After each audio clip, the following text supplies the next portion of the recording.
m'en dis-je. Alors, tant mieux que ce soit une fille. Et j'espère qu'elle sera bien sotte.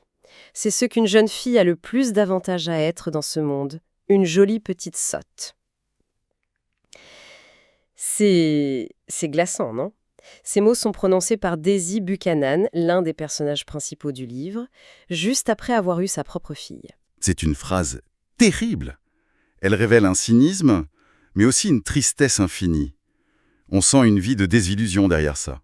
Oui, on sent tout le poids d'un monde où elle se sent complètement piégée. Et c'est ce qui est fascinant, parce que Gatsby le Magnifique de F. Scott Fitzgerald, ce n'est pas vraiment un roman sur les fêtes folles des années 20. Ah non, pas du tout. C'est en réalité une exploration poignante de l'illusion du rêve américain, de l'obsession et de cette impossibilité finalement de recréer le passé. Il y a dessous.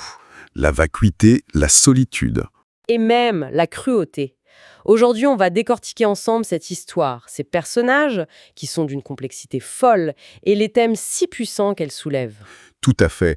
Et que l'on découvre ce classique ou qu'on le relise, notre discussion va, on l'espère, offrir des clés de lecture sur la psychologie des personnages, sur la portée de l'œuvre, bref, une immersion dans un roman majeur du XXe siècle.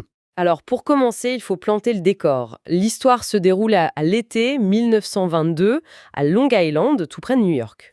Oui, et on suit notre narrateur, Nick Carraway. Voilà, Nick, c'est un jeune homme qui vient du Midwest, un peu comme Fitzgerald d'ailleurs, et il vient travailler dans la finance. Il loue une petite maison, un bungalow, à West Egg. Et West Egg, c'est important. C'est le quartier des nouveaux riches. Ceux qui ont fait fortune très vite, et souvent par des moyens un peu flous. On peut le dire, oui. Et juste à côté de chez lui, il y a cette demeure colossale, un vrai château, qui appartient à un certain Jay Gatsby, un homme dont personne ne sait rien. Et de l'autre côté de la baie, c'est East Egg. Le monde opposé. Exactement. La vieille aristocratie, l'argent hérité. C'est là que vit la cousine de Nick, Daisy Buchanan, avec son mari, Tom. Un homme richissime, mais brutal. Arrogant, oui. Et très vite, Nick est invité à dîner chez eux. Et dès le début, l'ambiance est tendue. Électrique même. On sent un malaise sous les apparences. Tom se lance dans des théories racistes qu'il a lues dans un livre. Ça montre tout de suite le personnage. C'est ça. Et c'est pendant ce dîner que Daisy prononce la phrase qu'on a entendue au début. On comprend qu'elle est profondément malheureuse, malgré tout ce luxe. Et pour ajouter à la tension, le téléphone n'arrête pas de sonner. C'est sa maîtresse. Et tout le monde le sait. L'hypocrisie est totale. C'est le premier indice de la fissure, de la faille sous la surface dorée. Et cette faille, elle nous mène à un autre lieu, beaucoup moins glamour. La vallée des cendres. Le nom dit tout déjà. Oui, c'est une zone industrielle sinistre entre les quartiers riches et la ville. Tout est gris, recouvert de poussière. C'est le dépotoir du rêve américain, en quelque sorte. Le rebut du monde qui fabrique la richesse des autres. C'est exactement ça. Et c'est là que vit Myrtle Wilson, la maîtresse de Tom avec son mari George, un garagiste un peu effacé. Et Tom, sans aucune gêne, y emmène Nick. Aucune.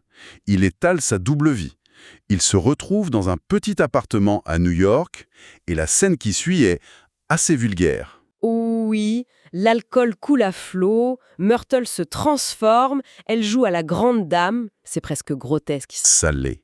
Et la tension monte, elle monte, jusqu'à ce que Myrtle se mette à crier le nom de Daisy. Voilà.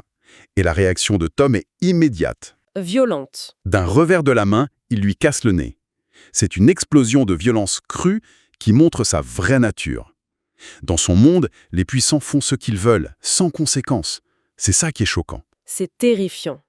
Bon, après cette scène sordide, Nick reçoit enfin son invitation pour une des fêtes de Gatsby. Ah oui. Là, c'est un spectacle total. Un orchestre, des buffets gigantesques, de l'alcool de contrebande partout et des centaines d'invités. Qui, pour la plupart, ne connaissent même pas leur hôte. Absolument pas. Ils viennent, ils profitent et ils repartent. Et Gatsby, lui, est presque invisible au milieu de tout ça. Le mystère s'épaissit. Les rumeurs les plus folles circulent sur lui, non? Ah oui. Il aurait tué un homme, il aurait été un espion allemand, tout est n'importe quoi. Et quand Nick le rencontre enfin, l'image ne colle pas du tout. Pas du tout. C'est un homme d'une trentaine d'années, souriant, qu'il appelle vieux frère. Il est presque timide, en retrait de sa propre fête. On est très, très loin du cliché du gangster. Alors la question c'est, qui est-il vraiment? Et pourquoi tout ce cirque? La clé, c'est Jordan Baker, l'ami de Daisy, qui la donne à Nick. Et la vérité est encore plus folle que les rumeurs. C'est-à-dire? 5 ans plus tôt, à Louisville, Gatsby, qui s'appelait Jay Gatz et qui n'était qu'un jeune officier sans argent, a vécu une grande histoire d'amour avec Daisy. La Daisy d'avant Tom Buchanan. La Daisy d'avant. Mais la guerre les a séparés. Il est parti au front et quand il est revenu, il était trop tard. Elle avait épousé Tom. Oui. Sous la pression de sa famille, de son milieu, elle a épousé un homme de sa classe sociale avec une fortune immense. Attendez. Donc, ce château, ces fêtes extravagantes, cet argent, tout ça, Tout ça a été construit dans un seul but. attirer l'attention de Daisy qui vit juste de l'autre côté de la baie. C'est précisément ça. C'est une obsession monumentale. Et cette petite lumière verte qu'il regarde la nuit, au bout de la jetée de Daisy, C'est le symbole de cet espoir fou. C'est incroyable. c'est le feu vert qui lui dit que le passé peut être rattrapé. Et il demande à Nick de l'aider à la revoir. Et ces retrouvailles, comment ça se passe C'est d'abord terriblement maladroit, presque à comique.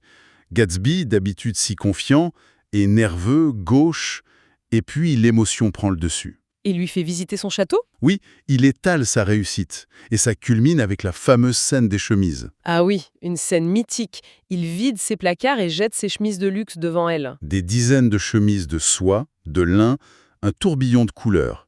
Et en voyant ça, Daisy fond en larmes. Mais elle ne pleure pas pour les chemises, évidemment. Bien sûr que non. Elle pleure sur ce qu'elle a perdu, sur la vie qu'elle aurait pu avoir. C'est le moment où Gatsby croit qu'il a gagné.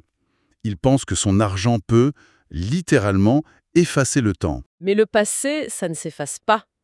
Et le rêve commence à se fissurer très vite. Oui, lors d'une journée étouffante à l'hôtel Plaza de New York. Le groupe est là. Nick, Gatsby, Daisy, Tom.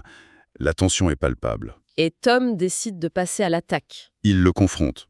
Avec tout son mépris de classe.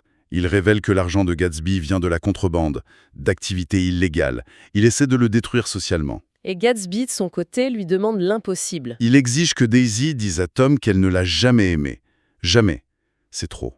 Il ne veut pas juste le futur, il veut annuler le passé. C'est une demande terrible. On ne peut pas renier des années de sa vie, un mariage, un enfant. Elle est incapable de le faire. Elle craque. Prise au piège, elle avoue qu'elle a aussi aimé Tom.